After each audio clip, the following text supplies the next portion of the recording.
Selamat datang lagi di Deep Dive kita. Nah, kali ini ada materi menarik banget nih yang Anda kirim soal cara bikin penawaran yang susah banget ditolak. Istilahnya Grand Slam offer ya.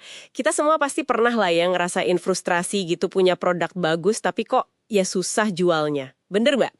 Kayak contoh di materi Anda itu tuh, soal pemilik gym. Udah nawarin keanggotaan, $99 sebulan aja susah lakunya. Malah kadang yang gratis pun ditolak katanya takut komitmen biaya gitu ya. Iya. Frustrasi kayak gitu tuh umum banget memang. Nah, materi yang Anda kasih ini bagusnya langsung ke intinya. Nunjukin solusi lewat konsep Grand Slam offer tadi. Sumber Anda itu menyebutnya sebagai penawaran yang berlapis gitu ya. Tujuannya memaksimalkan nilai buat pelanggan, tapi risikonya diminimalisir.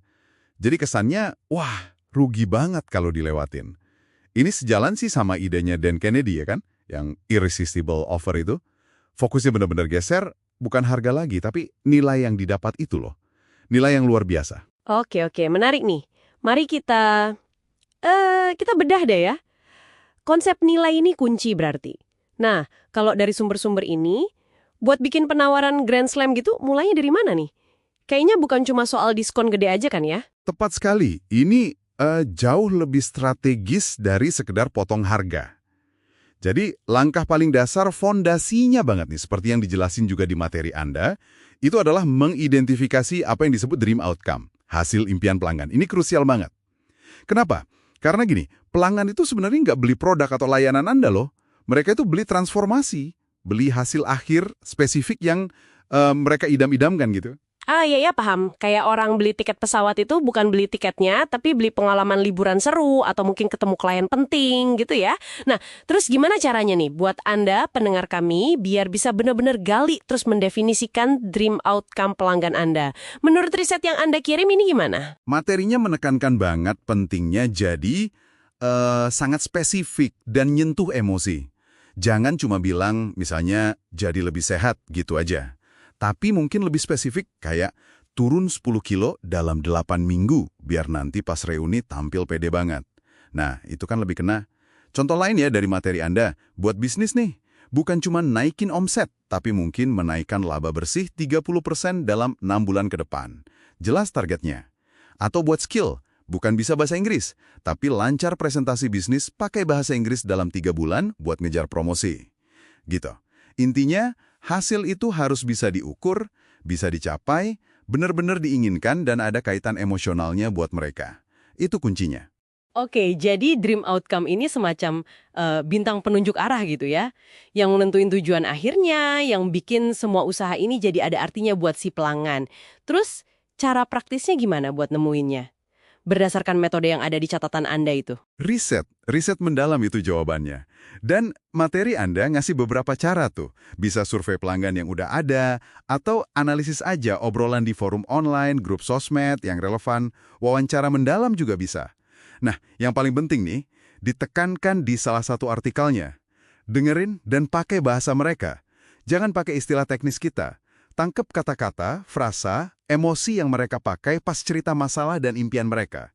Udah dapat formulasinya? Uji coba. Resonate nggak? Dream outcome yang kuat, itu nanti jadi inti dari semua pesan pemasaran Anda. Fokusnya ke sana semua. Oke. Jadi dream outcome itu fondasinya ya, titik tujuannya. Ini mendefinisikan apa yang diinginkan pelanggan. Tapi kalau saya lihat lagi nih catatan Anda, penawaran Grand Slam ini kan lebih dari sekedar tujuan akhir aja ya. Kayaknya sumber Anda juga nyebutin elemen lain deh yang ngebangun keseluruhan penawarannya. Betul sekali. Dream outcome itu fondasi vital ya. Tapi materi Anda jelasin kalau itu baru sekitar 25% lah ya dari persamaan Grand Slam offer. Ada elemen penting lain yang disorot juga, yaitu perceived likelihood of achievement. Maksudnya, seberapa besar si pelanggan ini percaya kalau mereka beneran bisa mencapai dream outcome itu dengan bantuan Anda. Ini soal membangun keyakinan, ngurangin keraguan mereka. Wah, menarik. Jadi bukan cuma tujuannya jelas, tapi juga ada keyakinan kalau tujuan itu bisa dicapai gitu ya. Apalagi nih? Ada 2 elemen lagi yang ditekankan di materi Anda. Pertama, time delay. Kedua, effort and sacrifice. Maksudnya, seberapa cepat mereka bisa ngerasain atau mencapai dream outcome itu. Makin cepat ya makin tinggi nilainya kan? Terus, seberapa banyak usaha, kesulitan, atau pengorbanan yang harus mereka keluarin. Nah, penawaran Grand Slam itu berusaha meminimalkan ini. biar rasanya lebih gampang, nggak terlalu berat buat pelanggan. Oke, jadi kalau dirangkum dari sumber-sumber Anda nih, kita perlu dream outcome yang jelas dan kuat sebagai tujuan. Ini nilai positifnya.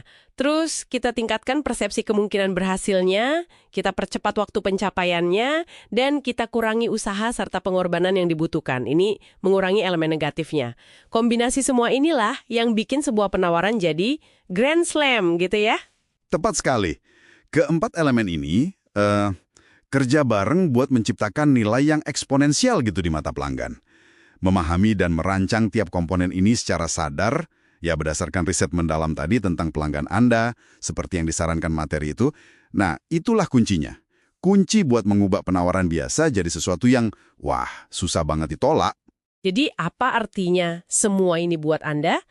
Ya, mendefinisikan dream outcome pelanggan Anda dengan sangat spesifik dan emosional, itu langkah pertama yang nggak bisa ditawar lagi. Itu jangkarnya penawaran Anda, mengapanya.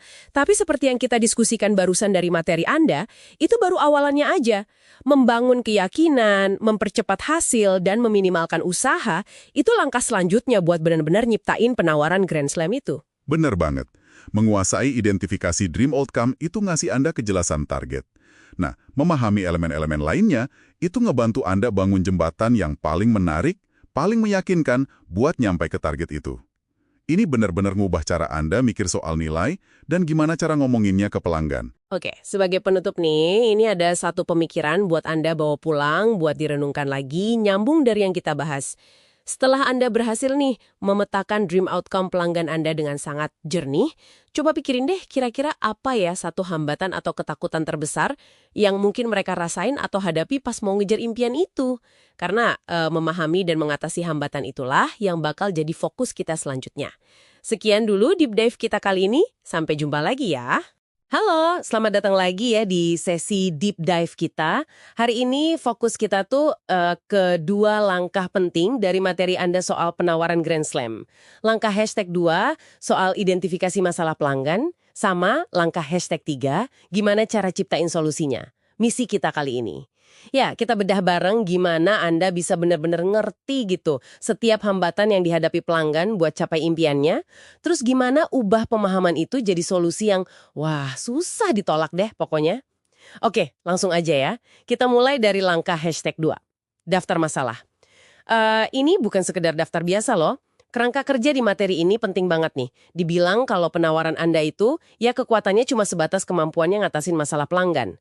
Makin banyak masalah yang Anda identifikasi terus selesaikan, mau besar atau kecil, makin kuat penawarannya. Kelewat satu aja, wah bisa bahaya. Betul. Yang menarik tuh pendekatannya sistematis banget ya. Ada yang namanya analisis lini masa. Jadi kita diajak mikir masalah potensial ya sebelum, pas lagi, sama sesudah pelanggan pakai solusi kita.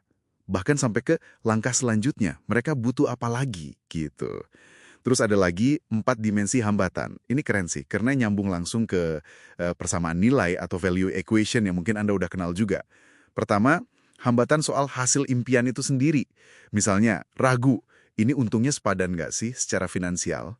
Gitu kan. Kedua, soal kemungkinan pencapaian. Kayak mikir, saya nggak bakal konsisten nih, atau pasti ada aja halangan dari luar. Ketiga, soal usaha dan pengorbanan.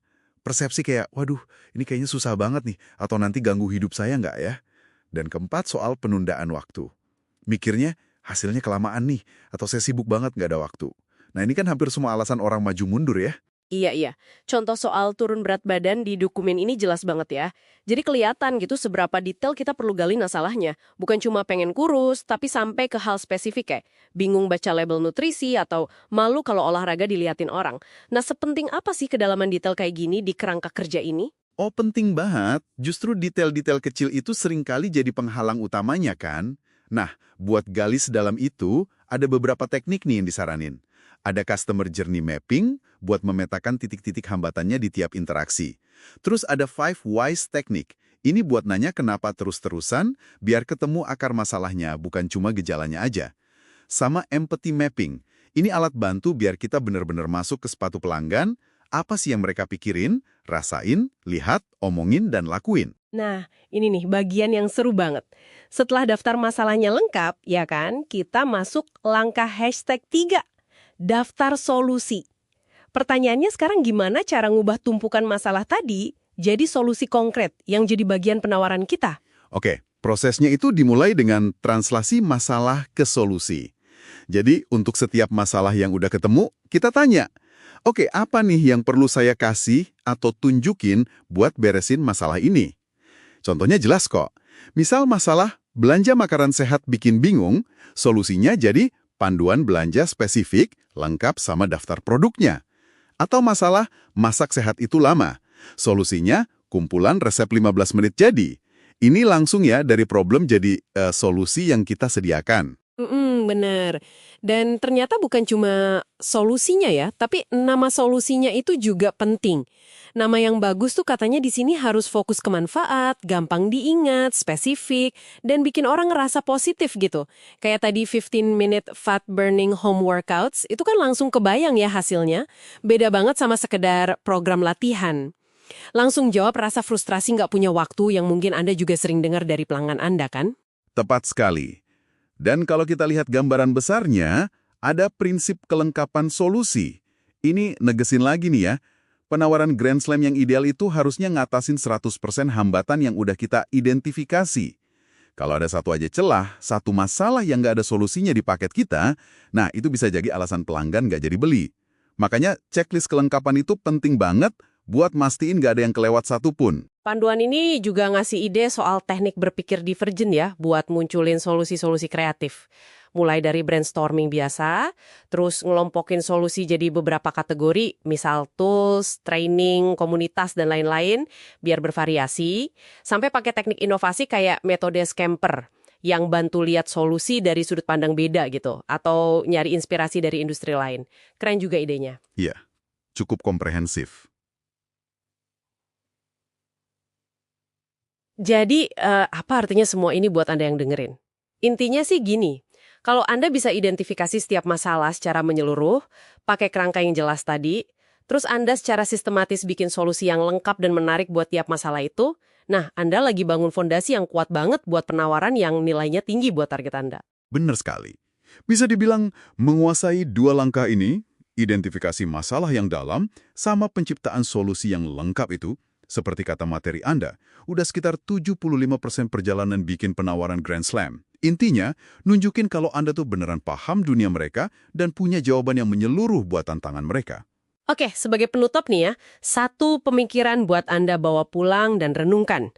Setelah Anda berhasil nih memetakan semua solusi spesifik untuk setiap masalah pelanggan Anda, gimana caranya Anda akan mengemas semua itu, terus memposisikannya jadi satu kesatuan penawaran yang utuh, koheren, menarik, dan ya benar-benar susah ditolak gitu. Nah itu tantangan berikutnya. Sampai ketemu lagi di Deep Dive kita selanjutnya ya.